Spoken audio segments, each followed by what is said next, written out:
Bismillahirrahmanirrahim. Assalamualaikum warahmatullahi wabarakatuh. Perkenalkan, saya Aksal Mursalat, SPMSI, dosen program studi agribisnis Fakultas Sains dan Teknologi Universitas Muhammadiyah Sidendreng Rapang. Pada kesempatan kali ini, saya akan menjelaskan pernyataan diri dosen dalam unjuk kerja Tridharma Perguruan Tinggi atau disingkat dengan PDD UKT-PT dalam bidang pengajaran. Untuk semester ini, saya dipercayakan mengampu salah satu mata kuliah wajib yang harus dipenuhi oleh mahasiswa, yaitu mata kuliah Pembangunan Pertanian. Mata kuliah ini diprogramkan di semester genap dengan bobot 3 SKS. Adapun deskripsi mata kuliah Pembangunan Pertanian, secara umum mempelajari pengembangan sektor pertanian secara holistik, terpadu, dan berkelanjutan. Mata kuliah ini juga berfokus pada aspek yang berhubungan dengan pembangunan pertanian seperti kebijakan pembangunan pertanian, sumber daya alam dan manusia, teknologi pertanian, pemasaran pertanian, aspek-aspek sosial, ekonomi, dan lingkungan hidup. Adapun capaian pembelajaran pada mata kuliah pembangunan pertanian ini diantaranya: 1. Mahasiswa mampu memahami ruang lingkup pembangunan pertanian, termasuk syarat yang harus dipenuhi untuk mengembangkan sektor pertanian dan sumber daya yang terlibat dalam pembangunan pertanian. Selanjutnya, yang kedua, mahasiswa mampu menerapkan inovasi teknologi dalam meningkatkan produktivitas pertanian, pengembangan produk, dan pemasaran pertanian. Dan selanjutnya, mahasiswa mampu memahami peran pertanian dalam pembangunan ekonomi dan kebijakan-kebijakan pembangunan pertanian yang dapat meningkatkan pertumbuhan ekonomi melalui sektor pertanian. Dan yang terakhir, mahasiswa mampu memahami pembangunan pertanian berkelanjutan, termasuk penerapan praktek pertanian yang ramah lingkungan dan memperhatikan aspek sosial dan ekonomi, serta evaluasi untuk meningkatkan efektivitas program pembangunan pertanian. Untuk mencapai capaian pembelajaran pada mata kuliah pembangunan pertanian, bahan ajar yang saya gunakan berupa buku ajar dan artikel hasil penelitian yang sesuai dengan LPS. Adapun sistem pembelajaran yang saya gunakan pada mata kuliah pembangunan pertanian dilakukan dengan sistem blended, di mana sistem ini menggabungkan antara pembelajaran secara daring dan secara luring. Sedangkan teknik pembelajaran yang saya ajarkan menggunakan konsep DIA, Delivery, Interaktif, dan Assessment. Pada aspek delivery, teknik pembelajaran yang saya lakukan dengan metode ceramah. Hal ini bertujuan untuk memastikan bahwa materi pembelajaran yang saya sampaikan dapat dipahami oleh mahasiswa secara efektif dan efisien. Selanjutnya, pada aspek interaktif, teknik pembelajaran yang saya lakukan itu lebih menekankan pada interaksi kepada mahasiswa melalui forum diskusi dan tanya jawab. Hal ini bertujuan untuk memastikan bahwa mahasiswa dapat berpartisipasi aktif dalam proses pembelajaran. Dan yang terakhir, pada aspek assessment, teknik pembelajaran yang saya lakukan yaitu dengan menilai sejauh mana mahasiswa telah memahami materi pembelajaran yang saya lakukan. Dan yang terakhir, untuk sistem penilaian terdiri atas kehadiran dan keaktifan dengan persentase 25%, tugas yang terdiri atas tugas mandiri dan tugas kelompok dengan persentase 20%, ujian tengah semester dengan persentase 25%, dan ujian akhir semester dengan persentase 30%. Selanjutnya, saya ingin menampilkan video pembelajaran terkait mata kuliah pembangunan pertanian melalui metode luring. Mari kita simak bersama. Assalamualaikum warahmatullahi wabarakatuh. Waalaikumsalam warahmatullahi wabarakatuh. Apa kabar hari ini? Sehat? Sehat. Oke, jadi hari ini kita belajar mata kuliah pembangunan pertanian, ya. Selanjutnya, ya, kita absen terlebih dahulu, ya. Nah, sebelum kita absen, saya mau tanya, ada yang tidak hadir hari ini? Hadir semua. Semuanya? Iya, Pak. Oke, jadi Iya, Pak. Nah, lanjut, hari ini kita belajar tentang syarat pembangunan pertanian. Ya.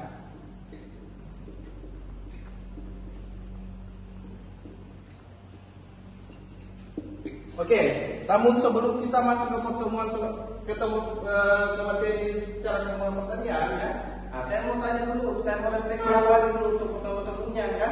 Nah, ada nggak di sini yang bisa menjelaskan tentang materi sebelumnya? Saya, Pak. Silakan.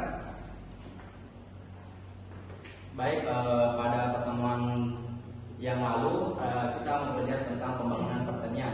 Jadi pembangunan pertanian merupakan upaya untuk meningkatkan produktivitas dan kesejahteraan petani serta memperbaiki sistem produksi pertanian secara berkelanjutan. Dan ada pun beberapa tujuan utama dari pembangunan pertanian, yaitu meningkatkan akses petani terhadap pasar dan harga yang adil untuk produk pertanian, meningkatkan kesejahteraan petani dan masyarakat di pedesaan melalui pengembangan usaha, agribisnis dan peningkatan nilai tambah produk pertanian, meningkatkan ketahanan pangan nasional dan mengurangi ketergantungan impor. Sekian. Oke, bagaimana teman-teman yang lain? Sudah sepakat ya sama jawabannya si Raul? Oke, ya. Jadi saya rasa sudah paham semua ya apa yang saya ajarkan di pertemuan kemarin minggu lalu ya. Nah, jadi memang ya pembangunan pertanian itu upaya untuk meningkatkan kesejahteraan ya, termasuk kesejahteraan dan juga produktivitas pertanian.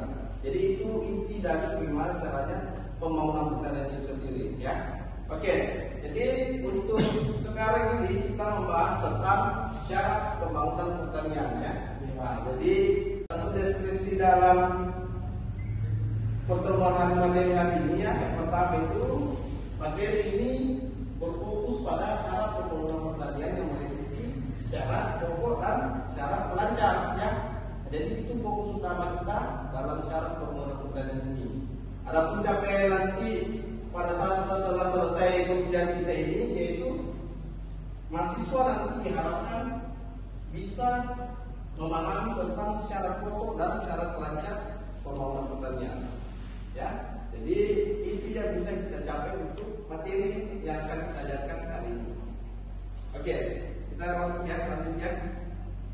Nah, jadi syarat pembangunan pertaniannya. Nah, jadi pembangunan pertanian itu ya, pembangunan pertanian itu memiliki kontribusi berarti bagi peningkatan kualitas dan kuantitas ya untuk usaha pertanian yang baik dari sumber pertanian maupun yang bersumber dari alam ya. Namun untuk mencapai sumber daya pertanian yang efektif dan efisien sendiri dibutuhkan dua aspek yang harus kita penuhi. Yang pertama itu syarat pembangunan pertanian, syarat pokok, Syarat dan syarat pelancar ya. Nah, apa itu syarat pokok pembangunan pertanian ya? Nah, jadi syarat pokok pembangunan pertanian itu, caranya pembangunan pertanian itu diarahkan untuk mewujudkan pertanian yang tangguh dan bersaing. Dalam syarat pokok pembangunan pertanian ini ya, ada beberapa hal yang harus kita pahami di dalamnya ya. Yang pertama itu untuk syarat pokok itu sendiri ya. Yang paling penting yang kita pahami yang pertama itu adanya pasar. Ya, adanya pasar. Nah, sebelum saya lanjut ya, ada tanda di sini aktif pasar. Ada, Pak. Oke, silakan. Pasar adalah tempat bertemunya penjual dan pembeli untuk melakukan transaksi jual beli barang dan jasa. Oke, betul ya. Jadi pasar ya, sebenarnya itu pasar itu tempat yang khususnya untuk orang yang melakukan transaksi jual beli ya. Nah, jadi dalam pembangunan pertanian itu ya, dalam pembangunan pertanian itu syarat pokok yang pertama yang paling penting adalah bagaimana caranya kita bisa mengembangkan pasar ya. Karena selain tempat melakukan penjualan dan transaksi jual beli, pasar juga berfungsi sebagai tempat penyimpanan hasil pertanian dan juga berfungsi sebagai tempat komunikasi ya. Yang kedua ya, Yang kedua adalah teknologi berkembang.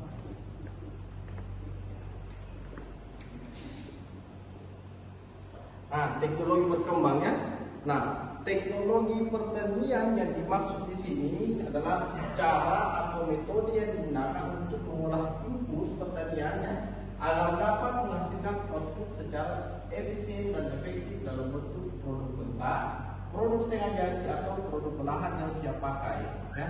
Jadi bagaimana teknologi pertanian itu ya diciptakan ya untuk bagaimana caranya supaya hasil-hasil dari pertanian sendiri bisa diinovasi, bisa dijadikan dalam bentuk bagaimana caranya input itu bisa jadi output yang menghasilkan. Seperti itu teknologi pertanian. Dalam sektor pertanian itu peran teknologi sangat penting bagi keberhasilan produktivitas pertanian. Ya. Nah, ada dua istilah dalam teknologi pertanian sendiri. Ya. Yang pertama adalah perubahan teknik. Perubahan teknik. Contohnya perubahan teknik sendiri dari perkembangan dulu seperti yang saya jelaskan sebelumnya ya, minggu lalu, perkembangan pembangunan pertanian sendiri dari pertanian tradisional menjadi pertanian modern. Ya, orang dulu mencampur tekniknya dalam membaca sawah mencampur, sekarang pakai apa? Traktor. Ya, betul sekali. Perubahan tekniknya. Ya, perubahan teknik itu suatu cara yang baik dalam produksi maupun dalam distribusi mengarah pada perbaikan dan peningkatan produksi. Itu ya. Jadi dulu orang mencampur, sekarang orang pakai traktor ya. Itu perubahan teknik. Terus yang kedua, inovasi. Ya. Saya yakin kalau inovasi ini kan sudah pernah saya bahas ya. Nah, inovasi ini suatu penemuan baru yang berbeda dari yang sudah ada atau yang sudah dikenal sebelumnya. Ya, atau bersifat selantar ya. Nah, itu ya, inovasi itu bagaimana caranya kita menemukan sesuatu hal yang baru yang berbeda dengan sudah ada sebelumnya ya. Ya, contohnya ya, kita misalkan kita sebagai petani cabai, kita petani cabai, kita mau menghasilkan cabai ini menjadi nilai tambah yang lebih. Bagaimana caranya? Ya, betul sekali, membuat ya. Nah, jadi cabai kita hasilkan, kita olah dan inovasi terbaru buat produk yang siap untuk dimakan ya. Nah, itu merupakan salah satu nilai tambah dalam inovasi pertanian. Ya, itu ya teknologi perkembangan.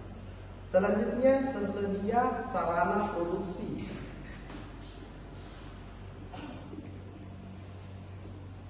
Nah, sarana produksi ya. Nah, sarana produksi ini biasanya digunakan baik dalam proses awal pembukaan ya, budidaya pertanian seperti pemupukan, pemeliharaan sampai proses pemanenan. Nah, dalam pembangunan pertanian itu kalau kita mau budidaya pasti harus tersedia sarana produksi dulu. Apa contohnya? Satu, bibit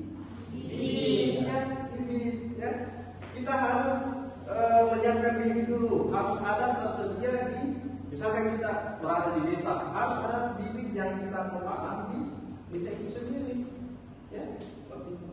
Pokoknya harus ketika kita mau melakukan salah satu budidaya tanaman, harus ada tersedia sarana-sarana produksi yang ada di sekitar wilayah kita, gitu ya.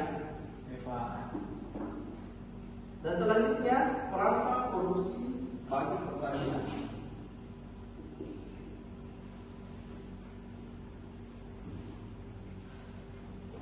Nah, kenapa dibilang perasaan produksi ya? Nah, jadi praktik pertanian yang lebih baik, pasar yang dapat diakses dan ketersediaan fasilitas dan peralatan produksi memberikan peluang bagi petani untuk meningkatkan produksi ya.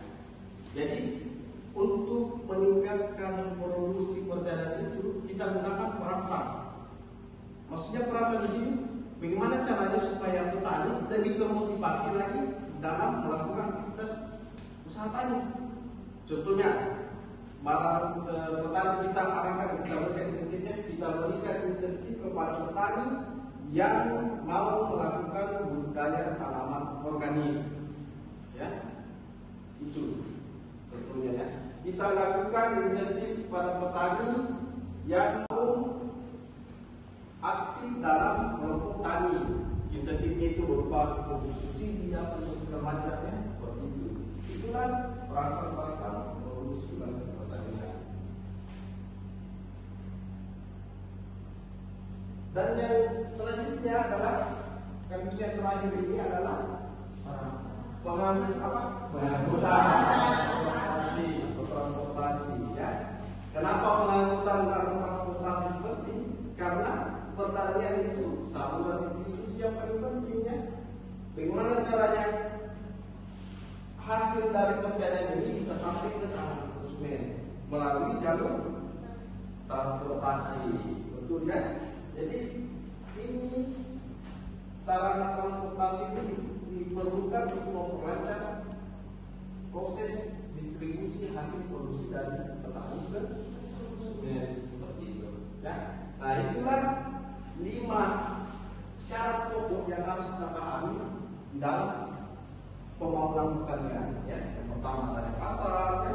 Teknologi berkembang, sarana produksi, perangsang produksi dan transportasi. Selanjutnya yang kedua, ya, syarat pelancar pembangunan pertanian. Ya, syarat pelancar. Nah, dalam pembangunan pertanian itu syarat pelancar ini memperlancar, ya, memperlancar syarat pokok pembangunan pertanian. Ya. Maksudnya itu tadi ada 5 syarat pembangunan pertanian. Bagaimana caranya supaya syarat pokok ini bisa lancar? Itu ya maksudnya supaya. Yang pertama itu bagaimana caranya kita bisa memperlancar syarat pokok pembangunan pertanian itu? Yang pertama itu adanya pendidikan petani. Yang pertama, nah, jadi pendidikan petani merupakan salah satu syarat pelancar pembangunan pertanian yang berkelanjutan dalam lingkungan. Misi pendidikan di sini ya penting untuk meningkatkan potensi diri dan perilaku petani. Nah, bagaimana caranya itu? Ya kita berikan kegiatan apa saja ya supaya bisa petani bisa termotivasi dalam kegiatan yang dilakukan seperti justru penyuluhan ya apa segala macam itu merupakan salah satu teknik untuk kita bisa memberikan pengetahuan ke petani ya seperti itu. Terus yang kedua, kredit produksi ya.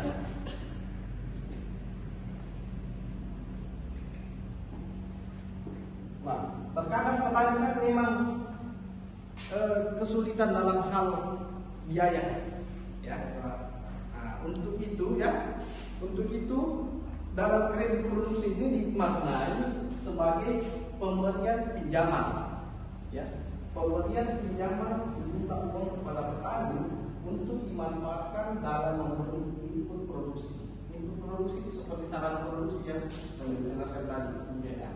Nah, kredit produksi ini harus kita bisa kembangkan di salah satu daerah yang berpotensi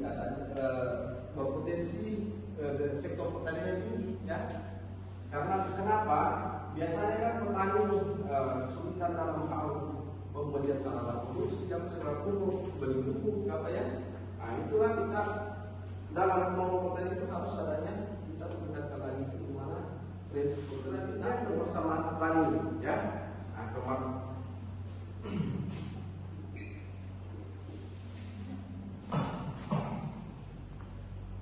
Nah, kebersamaan petani ini dimaknai nilai yang signifikan dalam meningkatkan kebersamaan dan solidaritas antar petani, ya.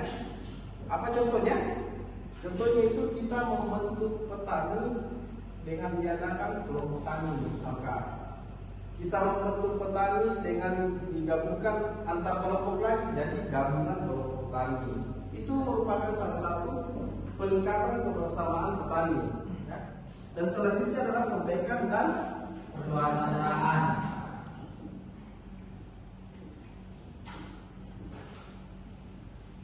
Perbaikan dan perluasan lahan. Nah, jadi perbaikan lahan pertanian ini bertujuan untuk meningkatkan produktivitas dan kesejahteraan yang dapat dicapai dengan mengoptimalkan penggunaan teknologi yang sesuai dan tepat sasaran pada sebidang lahan tertentu.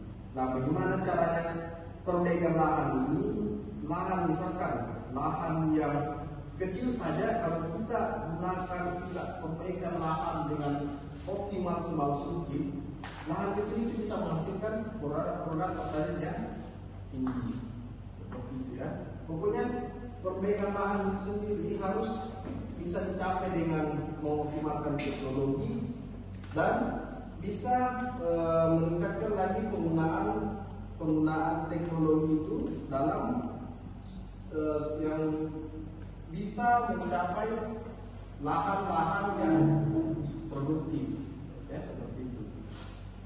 Nah, dalam perbaikan lahan ini juga bisa dilakukan melalui kegiatan penghijauan dan restorasi, terutama pada lahan-lahan marginal agar dapat berproduksi kembali. Ya, nah, jadi perbaikan lahan ini juga bisa dilakukan dengan adanya penghijauan, kegiatan penghijauan ya.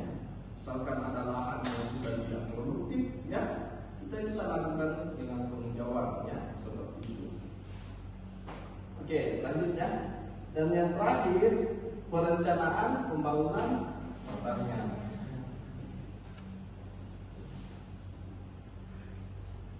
Nah, perencanaan pembangunan pertanian ini dipertimbangkan harus secara matang, ya harus secara matang, karena sebelum melanjutkan untuk mewujudkan kondisi perkembangan pembangunan pertanian yang baik, kita harus melakukan perencanaan pembangunan yang matang ya. Itu yang paling penting kalau kita mau merencanakan pembangunan pertanian yang lebih baik lagi. Pokoknya harus dengan perencanaan pembangunan pertanian yang matang. Seperti itu ya. Nah, jadi mungkin itu saja materi yang bisa sampaikan hari ini. Nah, siapa tahu ada yang mau ditanyakan, silakan. Oke, silakan. Mengapa teknologi penting dalam pembangunan pertanian?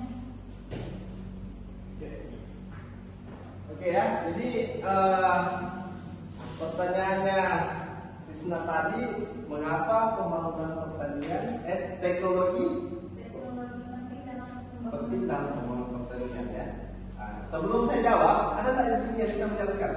Bantu temannya jawab. Ya oke, silakan. Jadi kenapa teknologi penting untuk pembangunan pertanian? Yaitu karena teknologi dapat memudahkan pengelola sektor pertanian untuk mendapatkan hasil kerja yang optimal. Ya. Oke, betul ya.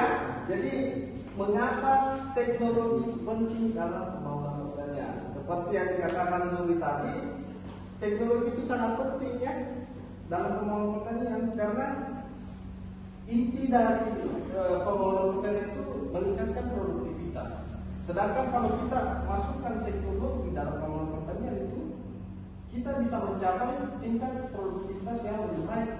Ya, pokoknya peran-peran teknologi ini sangat penting. Intinya ya, sangat penting dalam meningkatkan produktivitas pertanian. Ya, seperti itu. Ya, betul. Oke, lanjut. Asal ada yang bertanya lagi? Oke.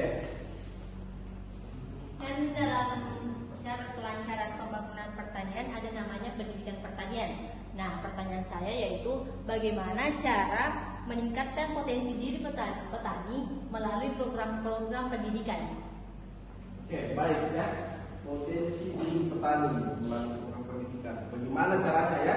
Nah, jadi seperti saya katakan tadi ya, sebelum saya menjawab, sebelum saya jelaskan lebih detail lagi, ada nggak di sini yang bisa bantu temannya untuk menjelaskan apa yang ada?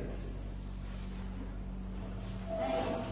Jadi untuk meningkatkan potensi diri petani melalui program pendidikan dapat dilakukan dengan cara melakukan kegiatan seperti penyuluhan, pelatihan, dan juga diskusi interaktif dalam memecahkan permasalahan petani. Mungkin itu saja Pak, terima kasih. Oke, sepakat ya semua? Oke, ya, jadi itu ya. Risna, apa namanya? Risna ya. Nah, jadi untuk meningkatkan pendidikan petani kita harus melakukan dengan cara penyuluhan ya, kegiatan penyuluhan, kegiatan pelatihan ya, dan diskusi-diskusi untuk memecahkan masalah pertanian ya. Seperti itu. Masih ada yang lain yang bertanyakan? Oke, kalau sudah ya, mungkin kalau sudah kita mau mengadakan quiz untuk mengevaluasi hasil pembelajaran kita hari ini ya. Jadi sekarang kita masuk di sesi quiz. Quiz ini sebenarnya untuk mengevaluasi ya, mengevaluasi hasil dari pembelajaran kita yang tadi ya. Nah, jadi untuk quiznya silakan di apa? Ya, dengan untuk diakses melalui Quizizz ya, dengan kodenya di atas. Sudah? Sudah. Oke, ya. Oke, kalau sudah saya mulai. Kita mulai.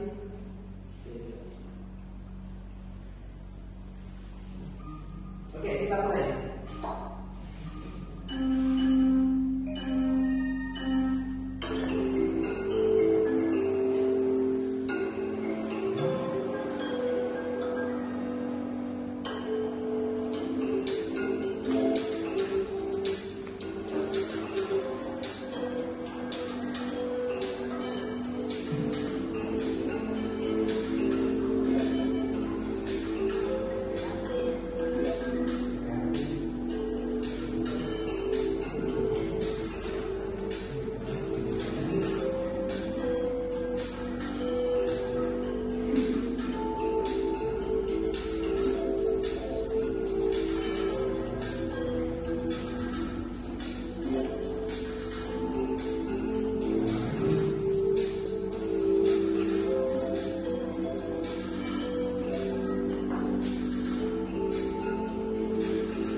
Oke ya, sesi quiz sudah berakhir. Saya lihat ada sudah benar semua dan ada yang masih ya ada salahnya ya. Nah, jadi yang ada masih yang salah itu materi perkuliahan saya akan share ke classroom ya.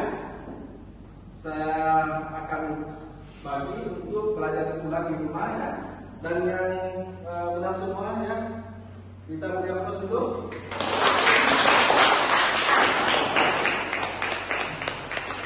Oke, ya, jadi dengan berakhirnya perkuliahan quiz kita hari ini, berakhir pula perkuliahan kita untuk pertemuan hari ini, ya. Jadi sampai jumpa untuk minggu depan. Tetap semangat dan tetap jaga kesehatan untuk semuanya. Kita sampai ketemu minggu depan. Saya akhiri dengan ucapan Assalamualaikum warahmatullahi wabarakatuh.